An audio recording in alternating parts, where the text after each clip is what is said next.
دايما بيشجعونا، فدي يعني حاجه حلوه قوي. وفي الاخر لما خدنا البطولات كلها يعني الفرقه كلها اللي خدت البطوله. طب ما تقول لنا ايه القصه؟ كنت بتكلم انا وسيف لما جاب مودست الجول على اللقطه بتاعتك انت ومودست، ايه سر الاحتفال اللي حصل ما بينكم وما بين بعض؟ ما تعرفنا وتعرف الناس. هو يمكن مودست قبل كده في يعني كان في ماتش في الدوري كنا بنلعب انبي، فهو كان قبلها بيوم كنا عمالين. هو بيحب على فكره بيحب يهزر جدا وشخصيه جميله جدا وشخصيه محترمه قوي بصراحه يعني. فلما قال لي والله هو اللي قال لي بكره يعني ان شاء الله لو جبت جون تعالى نعمل حركه. راح قلت بس حركه حلوه هنعمل ايه؟ قال لي انا هحط صباعي هلمسك يعني وكاني بتكهرب. فمن ساعه ماتش انبي بقى يعني جاب جون، فعشان كده لما جاب جون جالي. فلما طبعا ماتش السوبر طبعا لما جاب جون انا جريت عليه على طول قعدنا نحتفل. بعد كده راح عملنا الحركه ديت بقى.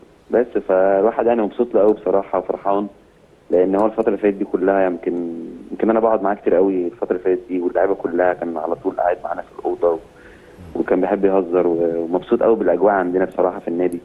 يعني حتى يمكن سالته سؤال قلت له في عندكم بقى في الانديه بتاعت اوروبا وكده يعني الانديه الكبيره في تقعدوا القعدات اللي احنا بنقعدها ديت كده ونقعد في المعسكر ونهزر ونتكلم مع بعض في كل حاجه والكلام ده كله.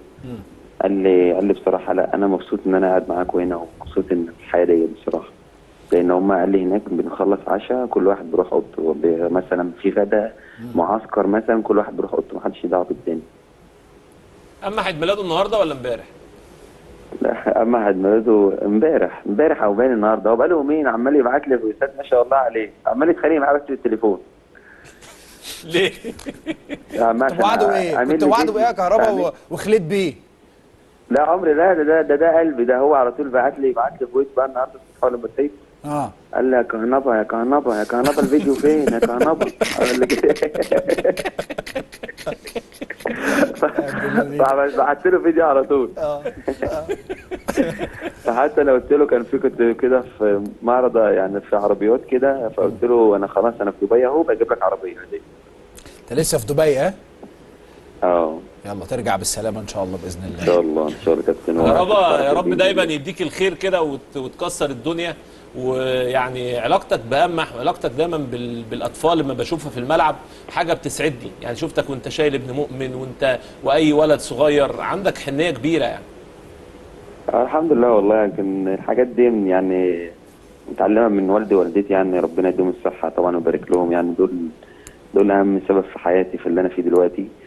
يعني الواحد مبسوط بالحاجات دي كلها، ان اي حد قدامي لو اقدر اعمل اي حاجه عشانه يكون مبسوط، بس ان هو يضحك دي بتبقى عندي بالدنيا بصراحه. كنت لسه بتكلم مع ابراهيم دلوقتي، يعني ابراهيم دخلك بتاع 70 مره، دخلتك بتاع 70 مره، مفيش مره مثلا انا شفت اوبن بوفيه مره كده لعيبه الاهلي، مفيش مره تعالوا مثلا والله ما حصلت. الحاج والحاجه عاملين حاجه. يا كابتن انا شايلكم للتقيل. فين بقى التقيل ده؟ فين اللي هو ايه يا ابني؟ ده انتوا فزتوا ببطوله ده انتوا يا ابني كل يوم بتفوزوا ببطوله يا ابني، ما بتعزمناش على حاجه. كابتن يا رب على طول يا كابتن طول ما عمرنا ناخد بطولات. هو فين لا والله حتى يبقى فيه يعني قول للحاج كده والحاج يبقى فيه علاقه مع الاعلام يعني يا بخت. يعني مثلا من اخد وده يعني. يا كابتن من عينيا والله. اول لما ارجع كابتن ان شاء الله عزومه عند الحاج والحاجه باذن الله.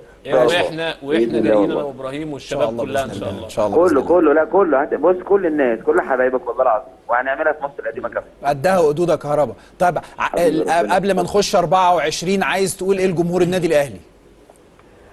عايز اقول لجمهور النادي الاهلي يعني بشكرهم وكان كلام يعني عندي كلام كتير قوي عايز اقوله لهم والله. يعني مش عارف اقول لكم ايه. انا بحبهم جدا، بشكرهم على دعمهم اللي هي الفتره اللي فاتت دي كلها، ويا رب نفضل طول العمر مع بعض يعني وان شاء الله كده. يعني كل ماتش بحاول ان انا اكون عند حسن ظنهم، ولو في اي سبب او في اي تاثير مني في الملعب يعني على موضوع تضييع الفرص بتبقى غصب عني والله. يمكن ده توفيق من عند ربنا وعدم توفيق، فانا مش عايزكم تزعلوا مني في اي حاجه، وان شاء الله ربنا كريم يعني وهعوض كل الحاجات دي ان شاء الله في 2024 باذن الله. ان شاء الله كاس الامم يا كهربا، كاس الامم ان شاء الله. في كاس الامم باذن الله مش فرح الشعب المصري كله يا رب ان شاء الله باذن الله. وانا موافق ان احنا ناجل العزومه ديت لحد بعد بطوله الامم، تعزمني انا وكابتن سيف، اتفقنا؟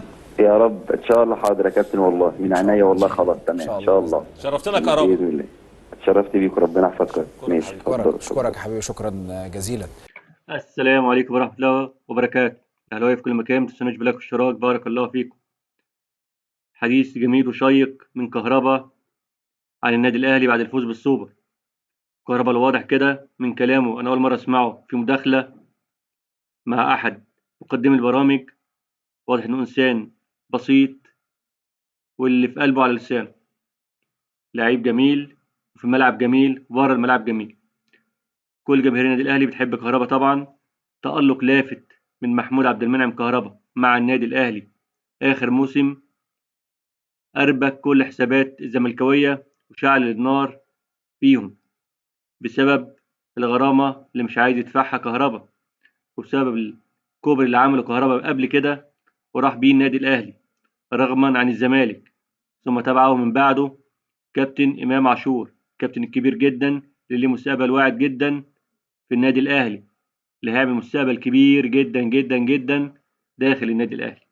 وعشان كده بنلاقي دايما هجوم كبير على الاتنين دول، محمود عبد المنعم كهربا مع إمام عاشور، نجمين كبار وتقال جدا مع النادي الأهلي، عاملين صفعة قوية للأسف لنادي الزمالك. أنا بقول للأسف ليه؟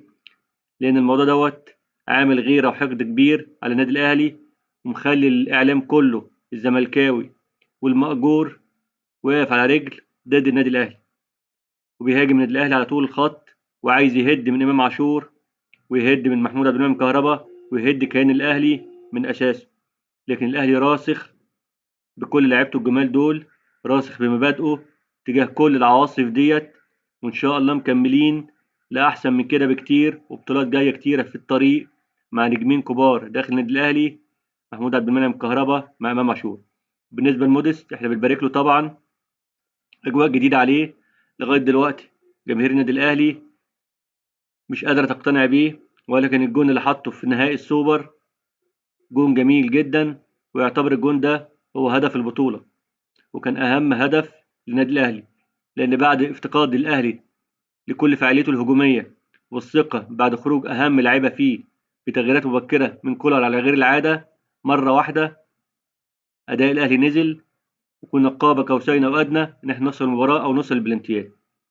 لكن هدف موديست فرق معانا كتير. كنت أهلاوي أصيل، كنت من عشاق الرياضة المصرية. متنساناش بلايك واشتراك، والسلام عليكم ورحمة الله وبركاته.